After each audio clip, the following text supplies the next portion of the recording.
LegCo on lockdown amid fears of clashes. Negative impact of proposed third runway on Chinese white dolphins. We will be prepared to take targeted and precise military action if and when we determine that the situation on the ground requires it. And Barack Obama leaves the door open for direct military response in Iraq.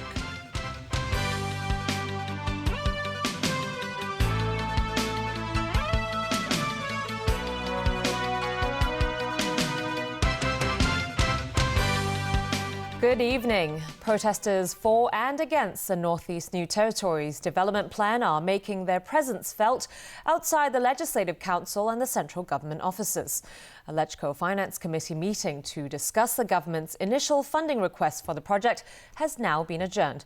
Rani Samtani joins us now at Tamar for the latest. Rani, what's the situation outside? Hi, Diane. I'm standing outside the central government offices on Tim May Avenue, where hundreds of protesters are gathered on both sides of the road.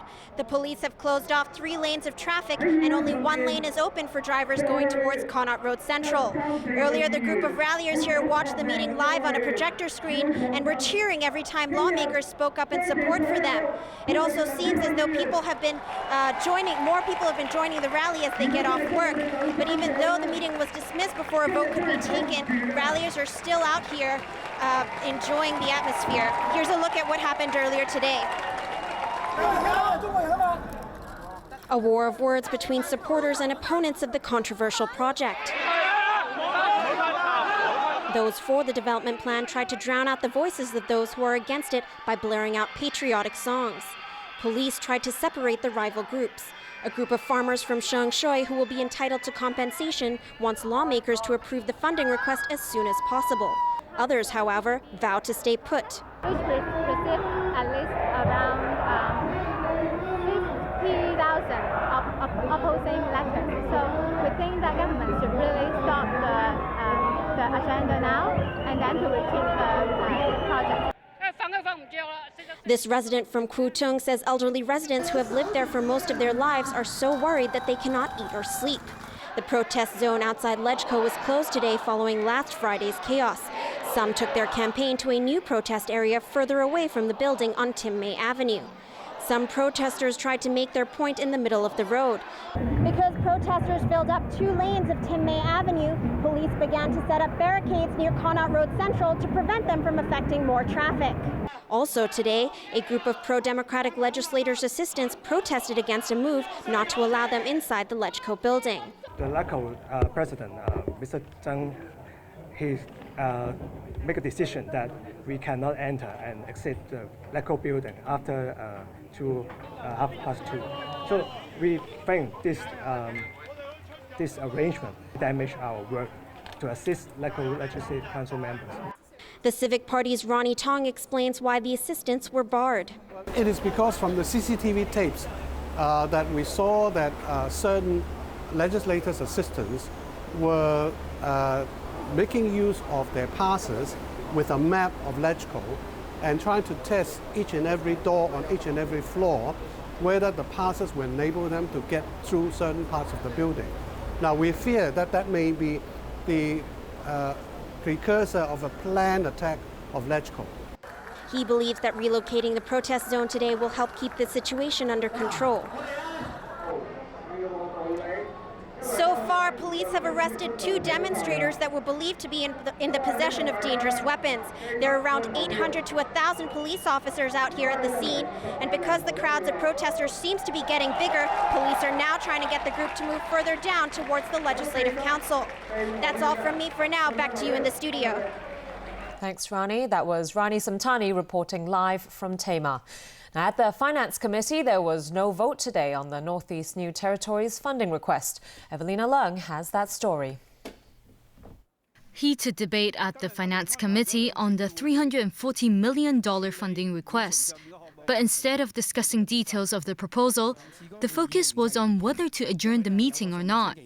Lawmaker Frederick Fung tabled a motion to adjourn the discussion. Mr. Paul Chan has already promised that in a coming week he will be meeting with the Nantes residents. Now, because the Secretary for Development will be meeting the Nantes residents, I think communication is the best way to resolve the present crisis.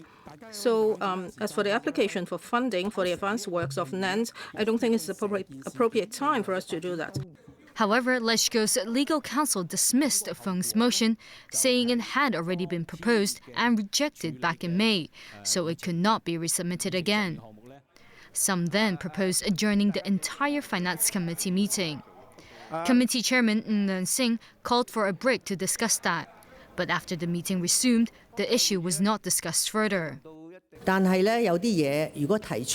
If some members put forward something which has to be handled immediately, you cannot evade. Across the political divide, Ik Po Him of the Democratic Alliance for the Betterment and Progress of Hong Kong said the funding request should be put to a vote as soon as possible. Meanwhile, Chief Executive Leung Chun-ying is adamant that the Northeast New Territories Development Plan must go ahead despite the opposition. He said on his blog today, some of those who are against the project themselves live in new towns that were built in the past few decades. If residents there had refused to move out, Hong Kong would have no new towns today. Evelina Lang, TVB News.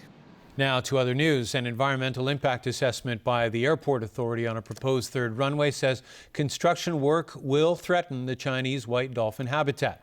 It's put forward a series of remedial measures to try to save the endangered species, but as Jenny Lam tells us, green groups have criticized the report. The airport authority has proposed building a third runway on reclaimed land to the north of Lantau. An environmental impact assessment, or EIA, submitted by the authority points out that the project will encroach on the habitat of the already endangered Chinese white dolphin. They and other species will lose more than 670 hectares of open water where they are now active. We do expect that there would probably be some decrease in numbers of dolphins in the area during the construction phase. But the plan is, and the hope is, that the very large marine park that's being designated and being proposed here would provide an attractive habitat for the dolphins to move back to once the construction was completed.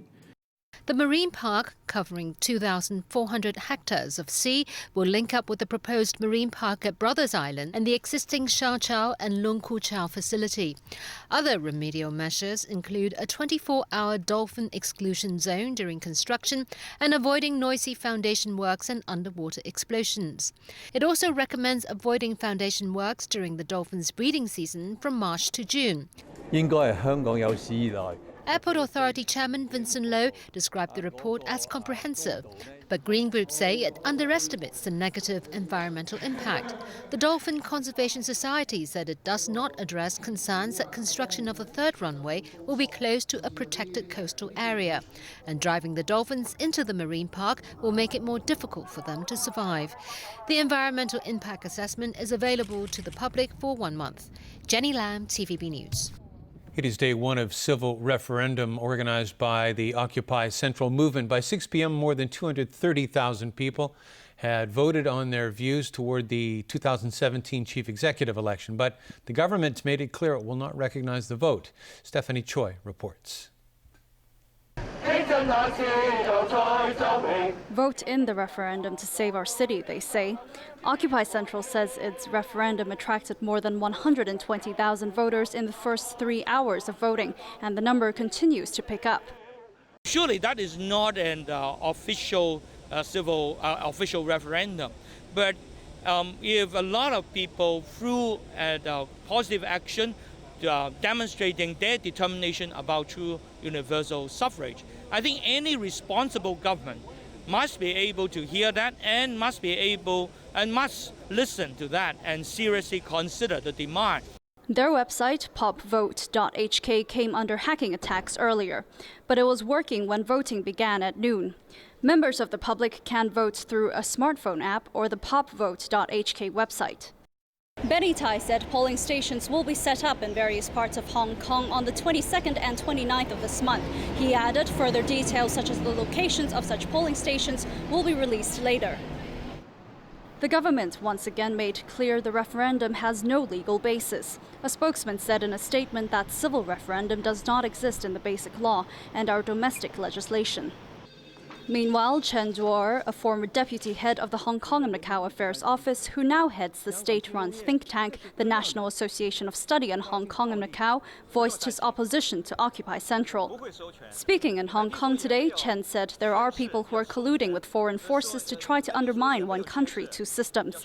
And in Beijing, a spokesman for the Hong Kong and Macau Affairs Office said any referendum in Hong Kong is unconstitutional, illegal and invalid.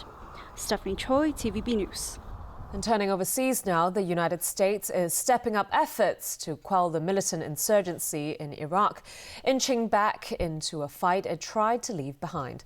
US President Barack Obama announced Washington will send 300 military advisors to help Iraqi government troops, but stressed they'll only be there in an intelligence capacity. Alan Bookneer reports. This latest move comes less than 3 years after Obama heralded the end of America's war in Iraq. American forces will not be returning to combat in Iraq, but we will help Iraqis as they take the fight to terrorists who threaten the Iraqi people, the region, and American interests as well. The 300 military advisors will join 275 troops positioned in and around Baghdad to protect the American embassy and other assets. Obama left the door open to an Iraqi request for airstrikes on the Sunni insurgents.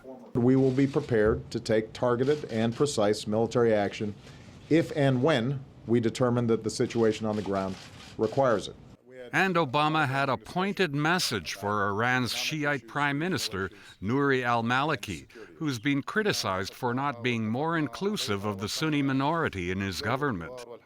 Whether he is Prime Minister or any other leader aspires to lead the country, that it has to be an agenda in which Sunni, Shia, and Kurd all feel that they have the opportunity to advance their interests through the political process.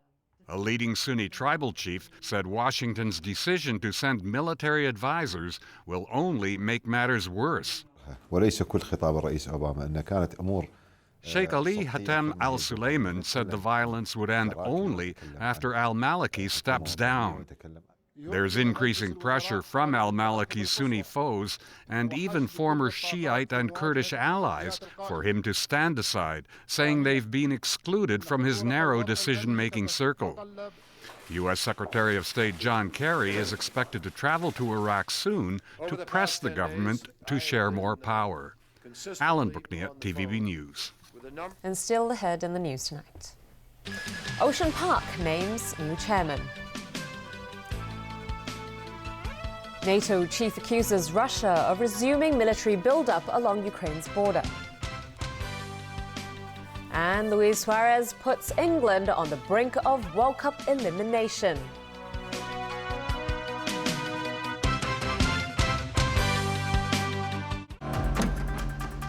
What's going on? Please, will you do this for me? This phone call. It's my note. Goodbye, John. No. Sherlock!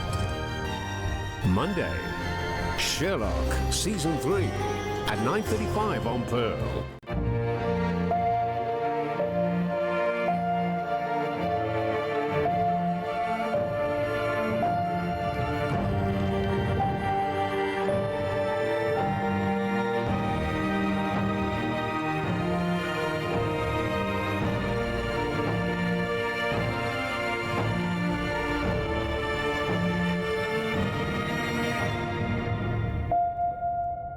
Canon, delighting you always. Trivago finds your ideal hotel on the go. Simply choose filters and compare hotel prices from more than 150 websites. Download the Trivago app now to find your ideal hotel at the best price. Hotel Trivago. 想盡情體驗美妙嘅成長歷程，荷蘭美素佳怡為寶寶嘅內在健康打好基礎。我哋喺荷蘭擁有自家農場，奶農悉心飼養乳牛，力求至優質嘅牛奶。